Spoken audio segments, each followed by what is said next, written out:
Briggeman battle between local Mo. One teams in 6A. 5A lived up to the hype in a girls' basketball classic. Twice in the final minute Friday night, Pine Creek's public address announcer reminded the crowd, and that's the right word, as this place was indeed crowded, that spectators were not allowed onto the floor after the game. The warnings were warranted, as this was a court-storming kind of night in the best of ways.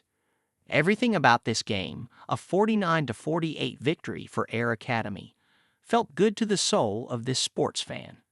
There was a long line to enter. The spacious gym wasn't quite sold out, but all the good seats were certainly taken. The game featured the state's top-ranked 6A team, Pine Creek, versus the top 5A team, Air Academy, with both entering the game unbeaten. There were at least 3 future NCAA Division I players involved, and the 3 combined for 53 points. The local ABC affiliate live-streamed the game. Both baselines were crowded with photographers. The student sections were intense, and the back-and-forth action didn't reach its conclusion until the final 10 seconds. More of this, please. You don't get these types of games very often in the regular season, Pine Creek coach Janian Jubixens said afterward. To be able to come do this and feel that pressure and have the game mean something is something you look forward to and you want to experience. There's such great basketball here in Colorado Springs. People are always talking about the Denver teams and what's happening up north, so I'm just happy. I'm happy Colorado Springs is on the map. Air Academy jumped ahead 7-2. Pine Creek, behind Oklahoma-bound Brooklyn Stewart, moved in front 12-9.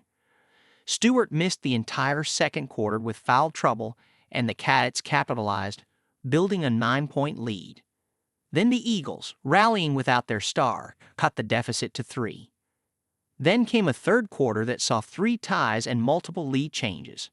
More missed time from Stewart coincided with an Air Academy run, and then the Cadets, powered by 24 points as part of a double-double performance from Kansas signee Tatiana Brown, held off an Eagles comeback bid.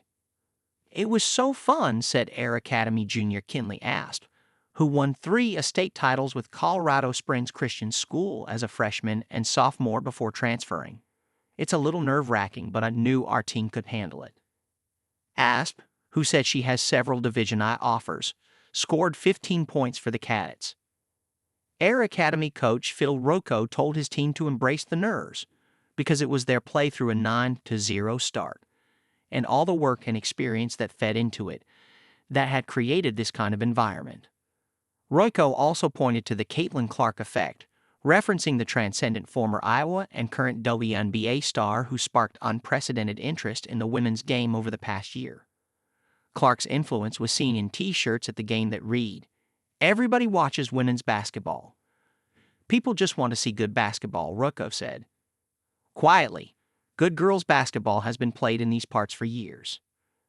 Caitlin Kramer averaged 25 points for Air Academy last year and is now a freshman at Colorado State. Fountain Fort Carson grad Ayanna Mitchell has appeared in every game this season for Vanderbilt and is averaging 5.4 points and 3.4 rebounds. A little further back, Ashton Prechtel went from Discovery Canyon to Stanford to the 34th pick in the WNBA draft. Kylie Shook, by way of Mesa Ridge and Louisville, and Chucky Jeffrey, by way of Sierra and Colorado, also landed in the WNBA. Caitlin Mileto, also of Mesa Ridge, went to Wyoming and set the program's career mark for 3-pointers. The crop of stars to emerge from Colorado Springs is as deep in girls' basketball as any other sport. On this night, the stars aligned to bring the area's best teams and best players to the same gym, and it resulted in the best kind of action in the best imaginable environment. It was so fun, Stewart said, even after enduring a rare loss. It was a Springs battle. It was great. Glad to be a part of it. And the student sections heeded the warnings. No one stormed the court. That might be a different story in March.